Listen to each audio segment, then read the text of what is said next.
JNM second year का medical surgical second का मैं अगले टॉपिक के बारे में बात करूंगा। साइनस। साइनस क्या है? साइनस हमारे शरीर में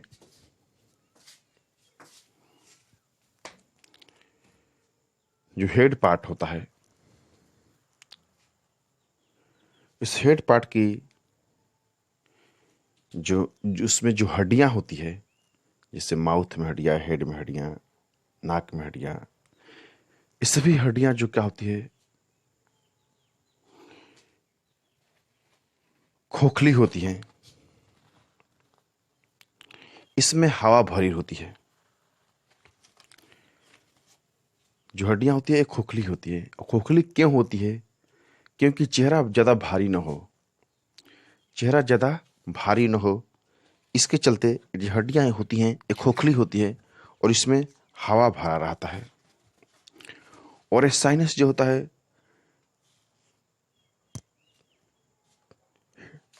चेहरा के चारों तरफ होता है। जैसे आपको ललाट के सामने, चेहरा के अगल बगल, चेहरा के पीछे, ये चारों तरफ जो क्या होता है, जितने भी हड्डियां होती है सभी में क्या होता है, हवा भरा रहता है। गुहा टाइप का स्ट्रक्चर होती है। जो चेहरा के सामने होता है, चेहरा के हड्डी से जो जुड़ा होता है, उसको हम लोग मैक्सिलरी साइनस बोलते हैं। जो नाक के ऊपरी माथे भाग में होता है उसको फ्रंटल साइनस कहते हैं। जो आंख के पास की जो हड्डियां होती है उसको इथमॉइड साइनस कहते हैं। जो पिछला हिस्सा वाला भाग होता है उसको स्फिनॉइड साइनस कहते हैं। हमारे शरीर में जो चेहरा के जो चारों तरफ हड्डियां होती हैं, इसमें 4 साइनस होते हैं। ललाट वाला frontal sinus, maxillary sinus, ethmoid sinus और स्फिनॉइड साइनस। ये जो 4 साइनस होता है हमारे चेहरा के चारों तरफ से होता है। इसमें क्या होता है, जो हड्डियां होती है वो खोखली होती है, उसमें हवा भरा रहता है। साइनस में होता क्या है?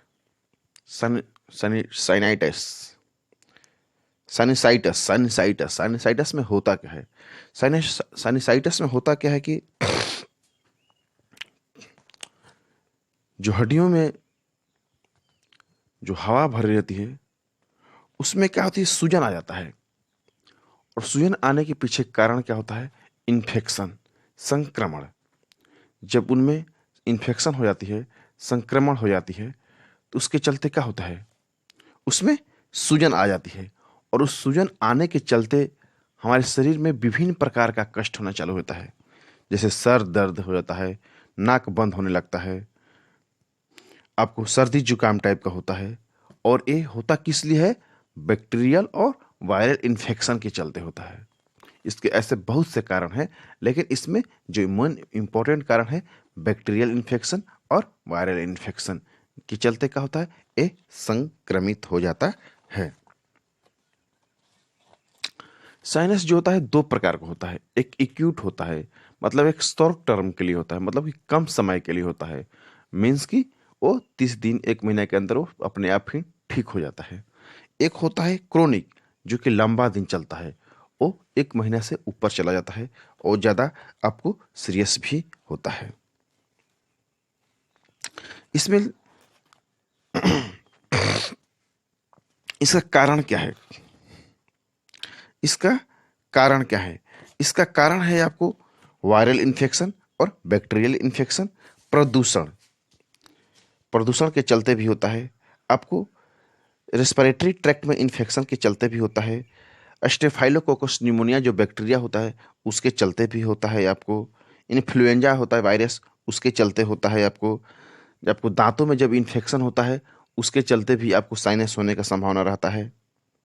यदि आप गंदे पानी में तैराकी करते हैं तो उसके चलते भी आपको होने की संभावना रहता है। आपको किसी चीज़ से एलर्जी है, धूल से, कण से, या किसी चीज़ से आपको एलर्जी है, तो उससे भी आपको साइनस होने की संभावना रहता है। यदि आप बहुत ज़्यादा मात्रा में धूम्रपान कर रहे हैं तो उससे भी आपको साइनस होने की संभावना रहता है। इसका लक्षण क्या है? इसका लक्षण में क्या होता है? नाक बहने लगता है। नाक से क्या होता है? श्लेष्मा बाहर आने लगता है।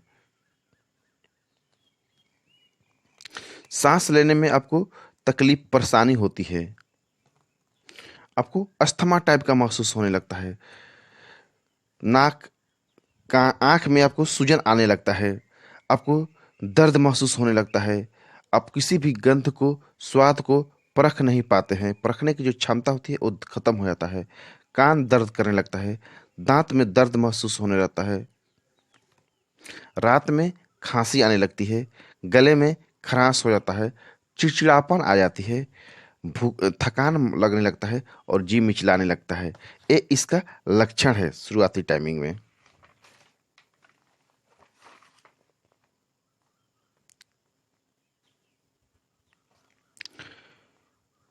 इसका हम लोग बचाव कैसे करेंगे? इसका बचाव इसको बचाव के लिए आपको हाथ को अच्छी तरह से धो धा के रखें, स्वच्छता बनाए रखें। जिस चीज़ से आपको एलर्जी है उससे बचे, धुआं से बचे, धूल कण से बचे, प्रदूषण से बचे, धूम्रपान करने से बचे। इन सब चीज़ों से आपको बचना पड़ेगा। जिन चीज़ों से आपको समस्या है उन चीज़ों से आपको दूरी बना के रखना पड़ेगा। अब इसका हम लोग जांच कैसे करते हैं? इसके लिए जांच के लिए नेजल इंडोस्कोपी होता है, जिसके द्वारा पता किया जाता है कि इसमें किस टाइप का इन्फेक्शन है, किस टाइप का प्रॉब्लम है। इसका ट्रीटमेंट में हम लोग एंटीबायोटिक का यूज करते हैं। जैसे एंटीबायोटिक में आपको एमॉक्सिसिलिन दिया जाता है, आपको इरिथ्रोमाइसिन दिया जाता है, लिवोफ्लोक्सासिन दिया जाता है, डॉक्सीसाइक्लिन दिया जाता है और आपको नेबुलाइजर के द्वारा आपको नेबुलाइजर के द्वारा आपको लिफोसाल्ब्यूटामोल का नेबुलाइज दिया जाता है, भाप दिया जाता है, ताकि आपको सांस लेने में किसी भी प्रकार के तकलीफ नहीं हो।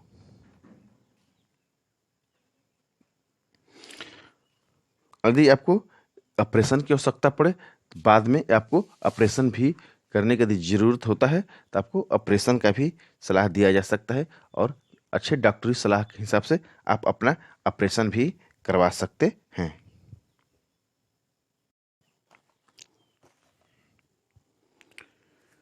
जेएनएम सेकेंड ईयर का मेडिकल सर्जिकल सेकंड का मैं अगले टॉपिक